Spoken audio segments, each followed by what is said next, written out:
টানা বৃষ্টিতে জলের তোড়ে ভেঙে গেল বীরভূমের দুবরাজপুর ব্লকের একাধিক গ্রামের সংযোগকারী রাস্তা। যশপুর পঞ্চায়েতের শেরিনা বিবি বাঁধের জল চাপে ভেঙে গেলে যশপুর ও হেতামপুর যাওয়ার প্রধান রাস্তাটি সম্পূর্ণভাবে ক্ষতিগ্রস্ত হয়। এর ফলে যাতায়াত বন্ধ হয়ে পড়েছে দুটি গ্রামে। দুর্যোগে পড়েছেন কয়েক হাজার বাসিন্দা।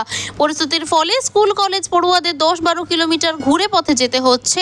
এলাকার চাষিরাও পড়েছেন সমস্যায়। বাঁধের জল উপচে পড়ে অন্তত 20 থেকে 25টি ধানের জমি নষ্ট হয়েছে বলে জানিয়েছেন গ্রামের বাসিন্দা শেখ মঈনুদ্দিন। জানান, বৃষ্টি কমলেও এই জল যন্ত্রণা যেন এখনো পিছু ছাড়ছে না। তার উপরে রাস্তা ভেঙে যাওয়ায় দুর্ভোগ আরও বাড়িয়েছে। ঘটনাস্থল পরিদর্শন করে দেখছে দুবরাজপুর ব্লকের বিডিও এবং যশপুর অঞ্চল তৃণমূল সভাপতি মুন্সি মোজাম্মেল হক ওরফে কাঞ্চন। বাসিন্দাদের দাবি, দ্রুত বাঁধ ও রাস্তা মেরামতির ব্যবস্থা করুক প্রশাসন।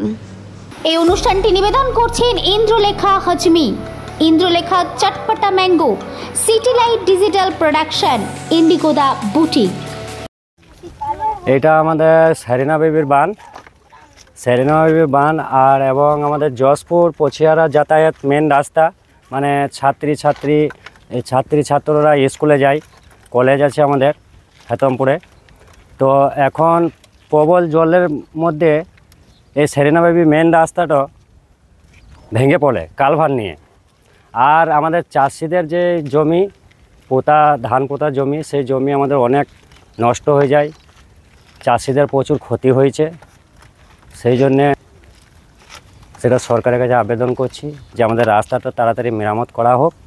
আর এবং যে আমাদের শুধু স্কুল ছাত্রদের জন্য রাস্তাটা বিচ্ছিন্ন তা নয়, মানে আমাদের এইটাই কিন্তু মেন রাস্তা। ইলামবাজার, ঘুরিসা, তরুলিয়া মোড় যাবার এটাই আমাদের মেন রাস্তা। তো আমাদের প্রচণ্ড অসুবিধা হচ্ছে, যাতে তাড়াতাড়ি রাস্তাটা মেরামত করা হয়, সেটাই আমরা আবেদন করছি। হ্যাঁ, পঞ্চায়েত ব্লক আমরা দেখি নাই, কিন্তু এসছিলেন তেনারা, আমাদের পঞ্চায়েত সভাপতি এসছিলেন শুনেছি, কাঞ্চনদা উনি এসছিলেন। আরও আমাদের যারা পার্টি আছে তারাও এসছিলেন, তেনারা দেখে গিয়েছে।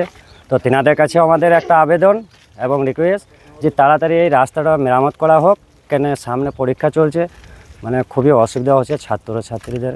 আর যে রাস্তাটা যদি বা এই তাড়াতাড়ি যদি এই রাস্তাটা মেরামত না করা যায়, তাহলে কিন্তু যদি বা হেতমপুর কলেজ ছাত্রছাত্রীরা যায়, তাহলে প্রায় 10 থেকে 12 কিলোমিটার ঘুরে যেতে হবে। আর অথচই সেখানে কিন্তু জঙ্গলে